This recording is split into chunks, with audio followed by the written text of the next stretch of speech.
Olha, meu querido Luiz Augusto Durso, nós vimos aqui uma pesquisa, a Genial Quest, se não me engano, dando que 85% do mercado financeiro considera a gestão de Lula ruim ou péssima. E veja, não é só por causa do aumento da taxa Selic, a gente não vê um plano econômico, uma estratégia de atuação. Parece que a cada hora se tenta apagar um incêndio, um foco de incêndio, já se abusou do uso de narrativas. O presidente fica falando a culpa é do mercado, como se o mercado fosse uma pessoa, um monstro. O mercado são investidores que querem a melhor rentabilidade possível. A culpa é da Faria Lima, coitada, a avenida está lá paradinha, quietinha, não está fazendo nada. Então eu pergunto a você, dessa maneira, como é que nós podemos ter expectativa, e quero que você diga isso, que eu quero ouvir uma resposta positiva, otimista, mas como é que nós vamos ter esperança de que no final do ano a inflação vai ceder sem que haja um aumento da taxa de juros, que se diz que vai chegar a 15% ainda esse ano? Quais são os fatores externos que poderiam influenciar numa mudança de rumo se o governo não faz a sua lição de casa? Se os fatores internos continuam os mesmos, gastando mal o dinheiro público, se endividando, sem investir na construção de uma infraestrutura, sem proporcionar o aumento da geração de empregos por meio consistente e não de medidas de curto prazo. Como ter esperança de uma economia melhor com um governo que se comporta que nem uma biruta de aeroporto? Eu tenho dificuldade em ter esperança, viu, Capês? Até porque no seu exemplo é mais ou menos aquela pessoa que está esperando, abre a janela e espera ventar para levar a poeira embora ao invés de pegar a vassoura e limpar. Você não depende dos fatores externos tanto como dos fatores internos. Você tem que cuidar da sua casa, fazer a lição de casa. E o Brasil mostra que não faz. Isso está baseado nos dados, Capês. Basta ver que agora em fevereiro de 2025 nós tivemos a maior taxa de inflação desde 2003. Então a gente conseguiu ficar pior do que 22 anos que se passaram.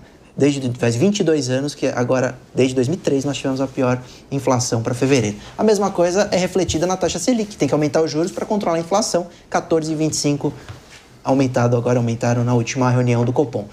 Ou seja, todos os dados apontam para a mesma hipótese. Nós estamos cuidando mal da economia, a economia reage de maneira automática, o cidadão pede poder de compra, não consegue fazer ali os seus empréstimos, fazer de algum tipo de contratação que está atrelada aos juros, isso desaquece a economia, não compra, desemprego aumenta, é uma cascata e uma bola de neve que a gente não tem controle, a não ser melhorar a economia. E os fatores, a desculpa dos fatores externos, das guerras, problema com os Estados Unidos, etc., o dólar, isso tudo tem já justificativa de uma má gestão econômica em nosso país, Capês. Então eu não consigo imaginar um futuro melhor, eu só consigo imaginar que ou a gente vai estagnar na situação péssima que nós estamos até o fim do ano, ou as coisas vão piorar, a não ser que, milagrosamente, tenha uma mudança de comportamento e nós começamos a nos comportar como alguém, um país que se preocupa com a economia, enxugando o gasto público, trazendo medidas relacionadas a relações internacionais com menos litígio, importando melhor. Assim, quem sabe, a gente consegue melhorar a economia. Minha querida Cintia Nunes, o vice-presidente Geraldo Alckmin foi governador do estado de São Paulo pelo PSDB durante 4 mandatos. Nos mandatos de Mário Covas, Alckmin, Serra e Dória, se você fizer uma análise fria, sem emoção, sem simpatias ou antipatias, sem ideologia, o PSDB pegou o estado de São Paulo quebrado, no final de 1994, quebrado, e entrega com o superávit de mais de 50 bilhões de reais, com as 20 melhores estradas do país, todas com privatização, parceria público-privada, com parque industrial absolutamente respeitável, com quase 40% de participação na economia nacional. A herança principal do governador Alckmin, enquanto gestor, foi o equilíbrio fiscal. Ele sempre se preocupou com isso, conseguiu privatizar e extinguir várias empresas que não davam mais prejuízo. Eu acho que ele deve estar se sentindo, eu vou fazer uma interpretação, um sentimento meu, tenho o direito de dar o meu sentimento, que ele está desconfortável com essa gastança de dinheiro público. Você concorda com o ministro da Fazenda, Fernando Haddad, de que no final do ano deve estar um pouquinho melhor do que no final do ano passado? Bom, você disse exatamente a primeira palavra que eu ia dizer. Ele falou um pouquinho. Ele usou essa expressão no discurso. Ele está um pouquinho mais confortável. O que a gente mensura com um pouquinho, né? Do ministro da Economia, pouquinho deveria trazer em números para a gente saber o quanto. Porque esse pouquinho, como você disse, você está trazendo aí o seu sentimento. O que eu posso entender como esse diminutivo pode não ser exatamente a percepção que a população está esperando. Eu não faço ideia, honestamente, se o vice-presidente está se sentindo desconfortável ou não. Me parece realmente, pelo histórico dele em gestões anteriores, que não era esta forma de conduzir as coisas. Porém, ele é vice. Ele não é o capitão, né? Quem está aí à frente, até confesso, assim, acho que para surpresa de muita gente, que eu nunca imaginei Alckmin e Lula numa mesma candidatura. Então, depois disso, nada mais me espanta e eu não tenho como dizer se ele está ou se ele não está confortável. Espero que desconfortável, né?